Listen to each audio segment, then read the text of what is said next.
Olá, chegamos à nossa 10ª videoaula da disciplina de Lógica e finalmente vamos tratar dos silogismos. Isso é o conteúdo do 3º capítulo da apostila da nossa disciplina. Se você já ouviu falar a respeito de Aristóteles, aliás, falamos dele na introdução da apostila, creio que também já ouviu falar dos silogismos, porque ele é quem primeiramente trata de uma forma bastante sistemática deste assunto.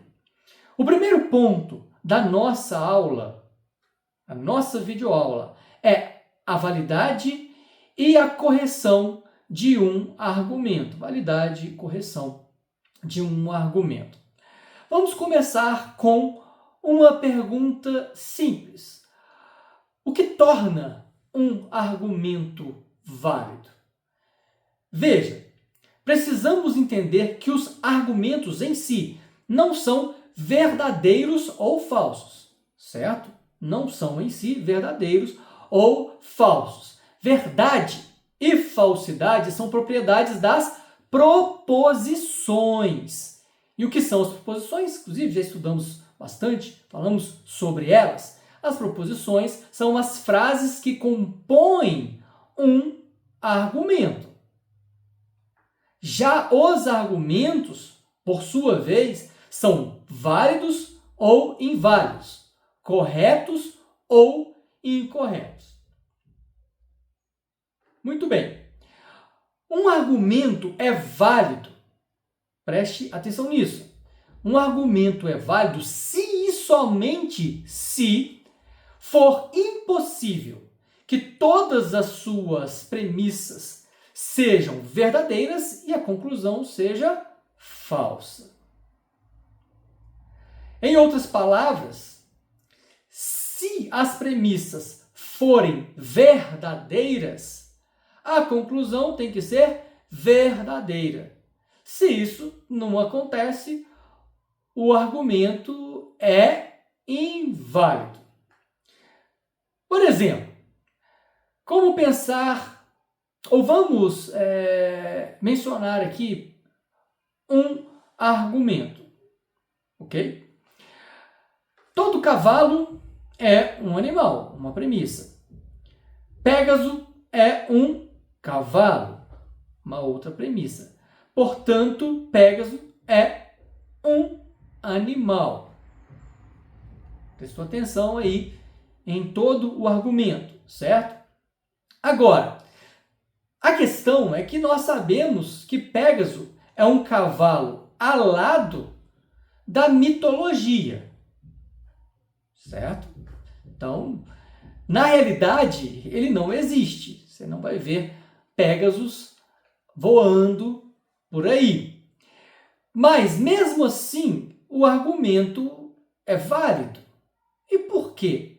Porque se as premissas fossem verdadeiras, ou seja, se Pégaso existisse e fosse um cavalo, a conclusão também seria o quê? Verdadeira. Então, a validade do argumento, nesse caso aqui, como eu estou dizendo, não depende da existência real de Pégaso, mas da forma como o argumento é construído. Vamos agora para o segundo ponto da nossa videoaula. Argumentos válidos e incorretos. Tá? Argumento válido e incorreto. Vamos pensar em um argumento que é válido, mas incorreto. Mas como? Como assim um argumento válido, contudo incorreto? Bom, um argumento é correto se ele for válido e todas as suas premissas forem verdadeiras. Se um argumento for válido, mas tiver pelo menos, ou nele houver pelo menos uma premissa falsa, ele será incorreto. Voltando aí ao exemplo do Pégaso, aquele argumento anterior. O argumento é válido certo? Expliquei por quê. Mas como Pégaso não existe, as premissas são em si falsas. Portanto, o argumento é incorreto. Isso mostra que a validade de um argumento depende de sua forma. A forma dele, certo?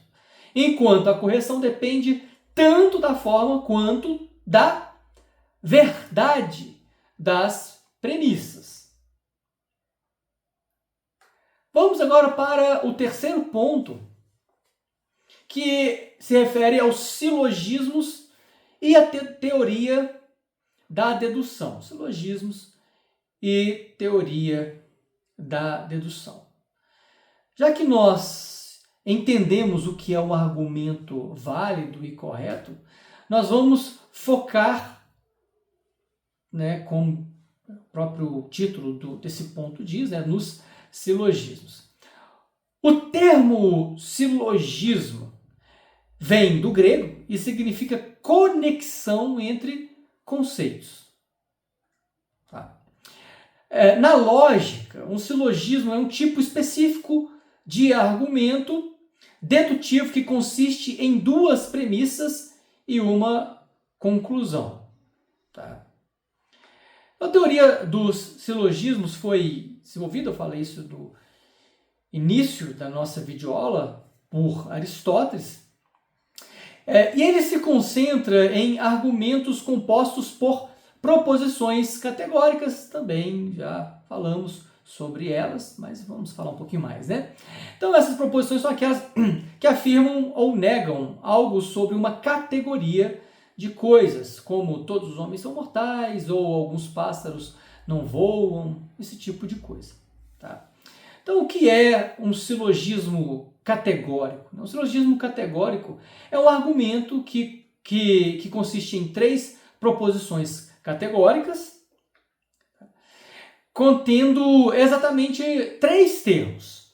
Cada termo, ou cada um aparecendo em uma das duas proposições.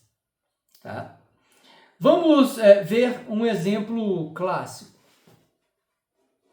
Todos os homens são mortais, ou todos os seres humanos são mortais. Aqui nós temos a premissa maior, Todos os seres humanos são mortais. Então, temos aqui a premissa maior. A segunda premissa, que nós chamamos de premissa menor, seria: Sócrates é um ser humano. Sócrates é um ser humano. E agora, em decorrência dessas premissas anteriores, chegamos a uma conclusão. Que conclusão é? Portanto, Sócrates é mortal. Portanto, Sócrates é mortal. Aqui temos três termos. O termo ser humano, o primeiro deles. O segundo, mortais.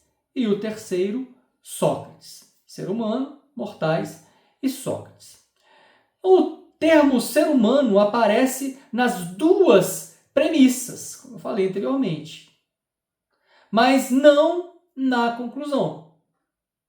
Aparece nas duas premissas, não aparece na conclusão. Então, esse termo é chamado de termo médio. E ele é essencial para conectar as duas premissas e se chegar à conclusão. O termo médio, como nós vimos, é essencial para nós conectarmos as duas premissas, a maior e a menor, e assim chegarmos à conclusão. Certo?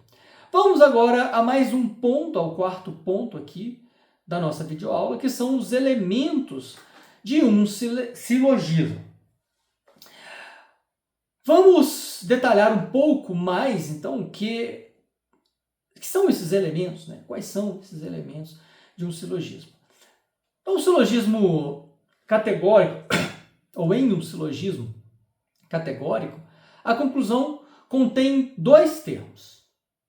O termo maior e o termo menor. Onde é que estava o termo médio? Nós vimos lá nas duas premissas. Então, o termo maior é o predicado da conclusão e o termo menor é o sujeito da conclusão. Tá? Então, o termo que não aparece na conclusão, mas aparece em uma das premissas, é o termo médio. Certo? No nosso exemplo, o exemplo que tivemos, né, o exemplo anterior, é o termo maior, mortal, predicado da conclusão. O termo menor, Sócrates, sujeito da conclusão. E o termo médio, nós temos aqui ser humano, certo? Foi isso que nós vimos anteriormente, né? Continuando, vamos para o quinto ponto a ser tratado aqui da nossa videoaula, que é a forma típica dos silogismos. A forma típica dos silogismos. Em um silogismo de forma típica, a premissa maior vem primeiro, seguida pela premissa menor e, finalmente, encontramos a conclusão. Então, a premissa maior é aquela que contém o termo maior e a premissa menor é a que contém o termo médio, certo? Por exemplo, vamos sempre a esse exemplo, porque já estamos tratando dele, fica mais fácil para que você compreenda, né? Então, todos os seres humanos são mortais. Essa é a premissa maior. Sócrates é um ser humano, é a premissa menor. E, portanto, Sócrates é mortal. Aqui temos a conclusão. Então, essa ordem é importante, porque ajuda a identificar a estrutura do silogismo e a verificar se ele é válido.